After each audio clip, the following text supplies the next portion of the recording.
안녕하세요.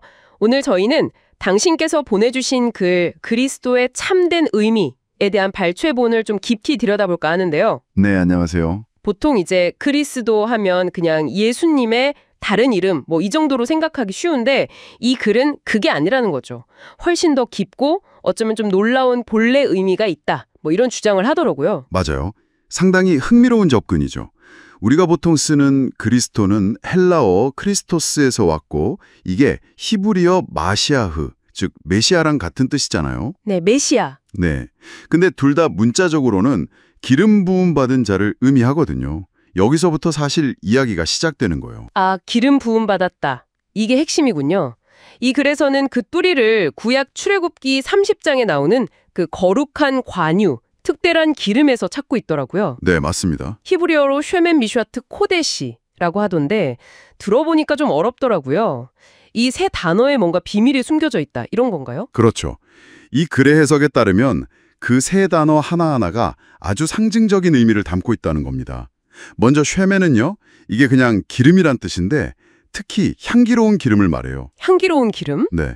근데 이게 그냥 기름이 아니라 말씀의 씨앗을 깊이 파고들어서 막 분쇄했을 때 나오는 본질, 그러니까 어떤 깊은 깨달음이나 정수 같은 걸 상징한다고 봐요. 말씀을 분쇄한다니 표현이 상당히 강렬하네요. 그럼 올리브 짜서 기름 얻듯이 말씀을 막 파고들어서 얻는 통찰 같은 거군요. 네, 정확히 그런 비유죠. 그냥 읽는 게 아니라 아주 깊이 연구하고 곱씹어서 얻는 그런 깨달음. 그게 쉐멘이라는 거예요. 알겠습니다. 그럼 그 기름, 그 쉐멘으로 뭘 하는 거죠? 두 번째 단어 미슈아트가 기름 부음 행위 자체라고 하셨죠. 네, 미슈아트는 기름 부음인데 이것도 단순히 기름을 이렇게 바르는 행위를 넘어서요. 이 글에서는 이걸 말씀에서 얻은 그 향기로운 기름, 즉 깨달음을 통해서 생명의 언약을 이루는 과정으로 해석하더라고요. 아, 그러니까 깨달음을 얻는 데서 그치는 게 아니라 그걸 실제로 삶에 적용하고 경험하는 과정, 그게 미슈아트다. 그렇죠. 얻은 통찰이 실제적인 변화로 이어지는 단계, 뭐 그런 의미로 볼 수 있겠습니다. 흥미롭네요. 자, 그럼 마지막 단어 코데시. 이건 거룩함 또는 분리됨을 뜻한다고 알고 있는데요. 기름을 얻고 쉐멘, 그걸 적용하는 미슈아트, 이 과정이 코데시랑은 어떻게 연결될까요? 이 글에서는 코데시를 아주 영적인 차원에서 풀이합니다. 그러니까 말씀에 대한 깊은 깨달음, 쉐멘을 얻고 또 이를 통해 병화되는 과정, 미슈아트를 거치게 되면 영적으로 뭔가 혼탁했던 상태, 이 글에선 이걸 혼의 영역이라고 표현하는데요. 여기서 벗어나서 순수한 영의 상태로 분리되고 거룩하게 된다는 거죠. 아, 분리되고 거룩하게 된다. 네, 세상적인 가치관이나 뭐 그런 것들에서 벗어나서 좀 더 신적인 것, 본질적인 것에 집중하게 되는 상태, 그걸 코데시라고 보는 겁니다. 와, 그럼 이걸 다 종합해보면 쉐멘, 미슈아트, 코데시는 그냥 거룩한 관유라는 기름 이름이 아니네요, 전혀. 그렇죠. 훨씬 깊은 의미죠. 이 글이 정의하는 그리스도는 결국 말씀의 씨앗, 쉐멘을 깊이 파헤쳐서 얻은 그 향기로운 깨달음의 기름으로 기름 부음을 받고 미시하트, 그리고 그래서 영적으로 거룩하게 분리된 코데쉬 상태에 이른 존재. 와, 이건 어떤 직함이나 칭호라기보다는 어떤 영적인 여정의 결과 같은데요. 바로 그겁니다. 그게 이 글의 핵심 주장이에요.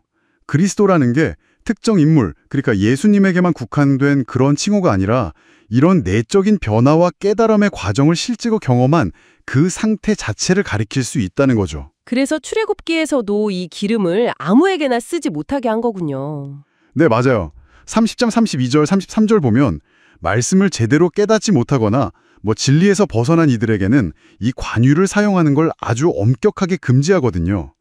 이게 그냥 형식적인 의식이 아니라 정말 진리, 알레테이아, 그리고 계시, 아포칼립스 그 자체와 연결된 아주 깊은 경험이라는 걸 보여주는 거죠. 말씀을 분석하고 분쇄할 때 숨겨진 의미가 드러나고 그 깨달음 자체가 바로 기름 부음이다. 와, 정말 다른 관점이네요. 네, 그렇죠. 그렇다면 이 관점에서 보면 우리가 흔히 쓰는 그리스도인이라는 말도 의미가 달라지겠는데요.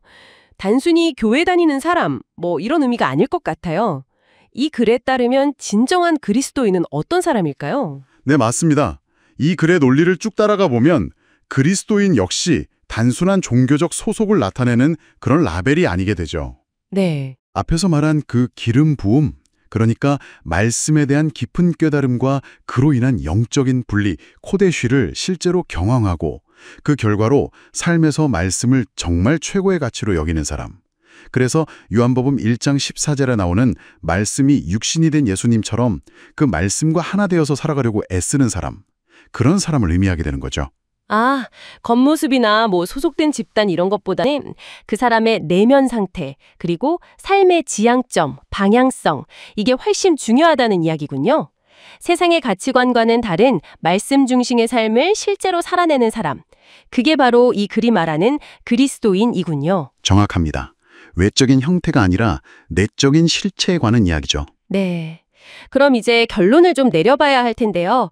오늘 저희가 함께 탐구한 이 내용을 바탕으로 이 글의 마지막 질문을 당신께도 한번 그대로 던져보고 싶습니다. 네. 이게 단순히 나는 기독교인인가 하는 그런 자기 정체성에 대한 질문이 아니라 어쩌면 당신 삶의 본질과 그 방향에 대한 아주 깊은 성찰을 요구하는 그런 질문일 겁니다.